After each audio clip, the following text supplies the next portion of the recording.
नमस्कार। मैं डॉक्टर अंकित सोडा शिव योगशाला में आपका सभी का स्वागत है। अपन पढ़ रहे थे योग दर्शन की श्रृंखला में समाधिपाद, और समाधिपाद के आज 30वें सूत्र की बात करेंगे। इस सूत्र में चित्त के विघ्न, तो चित्त समाधि या योग में आने वाले विघ्न हैं उनकी बात की गई। पंतजलि महर्षि ने इसमें दर्शाया है कि किस प्रकार जो किन किन विघ्नों के कारण हैं चित्त में अंतराय जो आ रहे हैं, या योग क्रियाओं में जो करने वाले विघ्न पैदा हो रहे हैं वो क्या विघ्न है। 9 विघ्न की बात करी, उस पूरे विघ्नों की चर्चा अपने इस सूत्र में करेंगे। तो पहले अपन सूत्र जान लेते हैं। व्याधि सत्यान संशय परमाद आलस्य अविप्रति भांति दर्शन लाब्ध भौमिक तत्वाहन अनुवस्थितात्मानि चित्त विक्षेपाते अंतराह। ये 9 विघ्न के नाम हैं, और 9 विघ्न जो हैं, सबसे पहले व्याधि, सत्यान, संशय, प्रमाद, आलस्य, अविप्रति, भ्रांति दर्शन, अब्द भूमिक तत्व, अनुस्थिति तत्व। तो ये 9 विघ्न हैं, और 9 विघ्न की अलग अलग अपनी व्यवस्था एक एक करके समझेंगे कि किन इन विघ्नों के कारण, इन चित्त की विक्षिप्त अंतराण के कारण, चित्त की जो निरोध के कारण नहीं होने के कारण जो विघ्न आ रहे हैं उस पर चर्चा करेंगे। सबसे पहला व्याधि। देखिए, जब जो साधक हैं जब आसन करते हैं, योग करते हैं, चिंतन करते हैं, समाधि की बात करते हैं या आसन क्रियाएं जब करते हैं, उन क्रियाओं में अगर विघ्न आते हैं तो सबसे पहला विघ्न है वो है व्याधि। व्याधि मतलब शारीरिक रूप से, मान लो किसी का भी सर दर्द हो रहा है, कभी आंतरिक तंत्र में या स्वास्थ्य श्वसन तंत्र सही नहीं है, सांस लेने में तकलीफ हो रही है, या पेट की दर्द हो रही है, या पाँव में तकलीफ है, या घुटनों में तकलीफ है, या सिर दर्द में तकलीफ, तो ये सारे शारीरिक रूप से अगर व्यक्ति स्वस्थ नहीं होगा तो वो किसी भी प्रकार से अपने का योग क्षेत्र में या योग समाधि में या ध्यान में एकाग्रत नहीं हो पाएगा। तो सबसे पहला जो विघ्न है वो विघ्न क्या है कि शारीरिक रूप से वो स्वस्थ ना होना। अगर शारीरिक रूप से वो स्वस्थ नहीं होगा तो वो विघ्न शरीर जो है आसन नहीं कर पाएगा। दूसरा विघ्न है सत्यान। सत्यान मतलब अकर्मकता। जैसे कभी सुबह उठे, योग कर लिया तो कल को उसका मन नहीं लगना, जानबूझ उसको छोड़ देना। कभी का आज आसन कर लेंगे, आज संडे की छुट्टी करते हैं कल कर देंगे, कल हो गया आज रहने दो परसों कर लेंगे, आज होली की छुट्टी। इस प्रकार की जो अकर्मकता, मतलब उस कर्म के प्रति निष्ठा नहीं है, कर्म के प्रति वो सद्भाव नहीं है, संतभाव नहीं है। तो इस प्रकार के अगर किसी कार्य को करने के लिए संपूर्ण से कर्म रूप से समर्पित भाव अर्पित कर्म अर्पित नहीं है तो किसी भी तरह से उस कार्य में सफलता नहीं मिलेगी। तो सबसे पहले है कि संत्यान, यानी इस कर्म के प्रति अपने संप्रभाव नहीं रखना, समर्पण प्रभाव नहीं रखना, कभी करना कभी नहीं करना। इस प्रकार की जो कमियां जो पाई जाती है ये विघ्न पैदा करती है, ये योग में विघ्न पैदा करती है, ये चित्त की जो योग के अभ्यास में अंतराय पैदा करती है, ये अंतराय है योग में। तीसरी जो बात कही संशय। अगर कोई भी साधक के मन में संशय है योग के प्रति तो कभी भी सही रूप से योग साधक नहीं कर पाएगा। कभी भी योग अपने योग की जो क्रियाओं के माध्यम बहुत सालों सालों करता रहेगा लेकिन उसका लाभ कभी नहीं मिलेगा। तो संशय यानी संदेह, मैं कर रहा हूँ, आज मैं आसन किया, मुझे लाभ मिलेगा नहीं मिलेगा, मैं प्रणाम कर रहा हूँ, उसका लाभ कब मिलेगा, उसका मिलेगा कि नहीं मिलेगा, या कुछ किस प्रकार की सही लाभ मिलेगा या हानि होगी, या इस मान लो सूर्य नमस्कार कर रहा हूँ उसमें मुझे लाभ मिलेगा नहीं मिलेगा, शरीर लचीला बनेगा नहीं मिलेगा, मेरा वेट कम होगा कि नहीं होगा। तो आप अगर इस प्रकार का संशय रखेंगे तो किसी भी तरह से योग क्षेत्र में योग की क्रियाओं से आपको लाभ प्राप्त नहीं होगा। सबसे पहले है विश्वास। सबसे पहले उस गुरु को नमन, उस जो योग क्षेत्र में आपको लाया है, योग क्षेत्र आपको योग भी सिखाया है, पहले उस परम पिता उसको नमन। उसको परमपिता परमेश्वर को नमन, उस ईश्वर को नमन, विशेष पुरुष को नमन, प्रकृति को नमन, सभी को नमन करते हुए श्रद्धा के साथ आप एक भी आसन करेंगे, उसका आनंद आपको धीरे धीरे प्राप्त हो जाएगा। तो सबसे पहले विघ्न जो प्राप्त अंतराय, योग में अंतराय पैदा करता है वो है संशय, यानी आपका श्रद्धा या विश्वास नहीं होना भी योग में अंतराय या विघ्न पैदा करता है। अगला विघ्न है प्रमाद। प्रमाद का अर्थ है आलस्य नहीं, लापरवाही करना। किसी प्रकार कर रहे हैं, करते करते आपका कभी समय ध्यान लगा रहे, ध्यान करते करते बीच में छोड़ दिया, या करते करते ध्यान कर रहे हो और आप यहाँ आसन कर रहे हो, आपका ध्यान कहीं और है, आप देख कहीं और रहे हैं, आसन यहाँ कर रहे हैं, ध्यान कहीं और लगा रहे हैं, करते करते आप दूसरी चीज़ों को देख रहे हैं। तो ये लापरवाही करना है कि आसन को सही रूप से नहीं करना है। आप करते करते रुक गए, आसन आधा आसन किया, 1 सेकंड रुके, फिर दूसरे आसन में चले गए। तो इस प्रकार के अगर कहने का मतलब प्रमाद का मतलब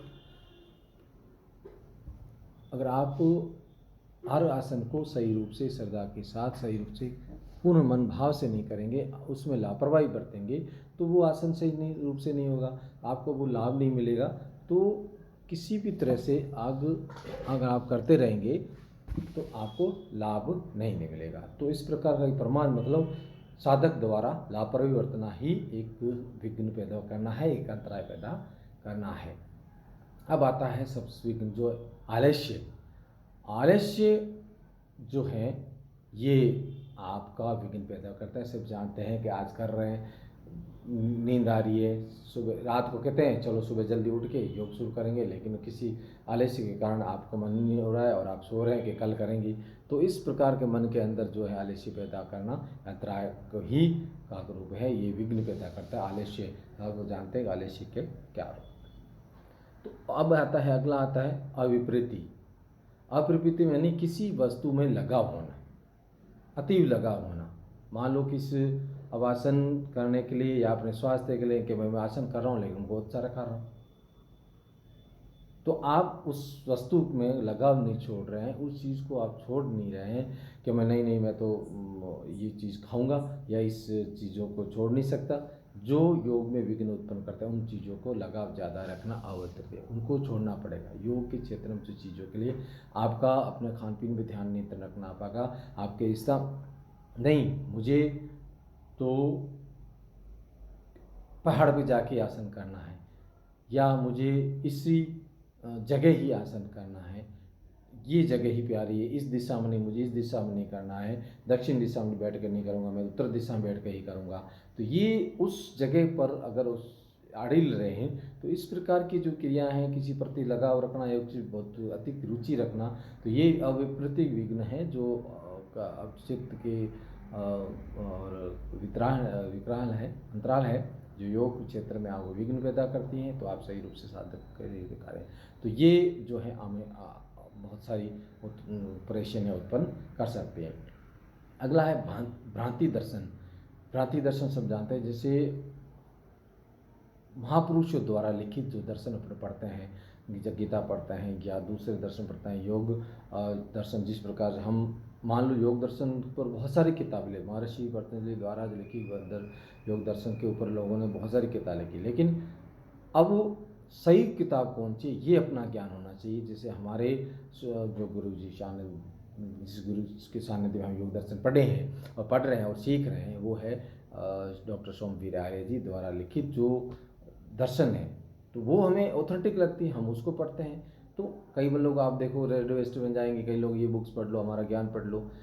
ज्ञान इस प्रकार बांटा नहीं जा सकता है, वो चीज़ को ऑथेंटिक नहीं है। आप फिर क्या है, आप उसको अर्ध ज्ञान प्राप्त करेंगे, उस चीज़ को पढ़ेंगे और कहीं और पढ़ेंगे तो उसका आप भ्रमित हो जाएंगे, वास्तव में सही क्या है। ये जो है भ्रांति दर्शन है।